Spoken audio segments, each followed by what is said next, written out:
magkukunyari akong mahirap para kung sino tumulong sa akin, may ganting pala. Ano? Tara. Ate, palimos po. Pagkain po ng mga anak ko. Ayoko nga. Ang baho-baho mo eh. Pulubi ka lang. Tsaka walang bahay. Sige po. Ate, palimos po kahit pagkain lang po. Ay, pasensya na eh. Bibili mo na ako ng pagkain. Sige po.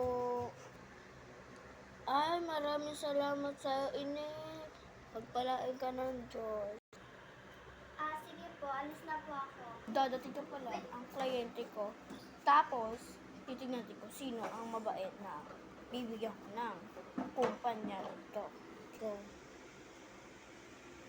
Magandang umaga po. Mag-a-apply po ako dito. Magandang umaga po. Mag-a-apply din po ako dito. So, nandito na pala ang mag-a-apply ngayon. At nakapili na ako kung sino sa inyong dalawa ang nararapat na bigyan pala. Bigyan ng pagpapala. At isa lang ang bibigyan ko ng ganting pala. Kundi si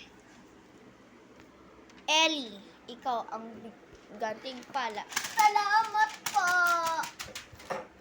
You are fired. Alam mo ba ang ginawa mo sa akin? Ginawa mo akong kabastusan sa harap ng mga tao.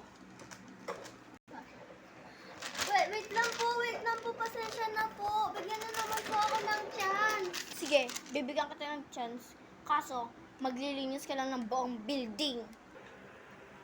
Yan, dapat lang sa'yo yan. Maglinis ka dito.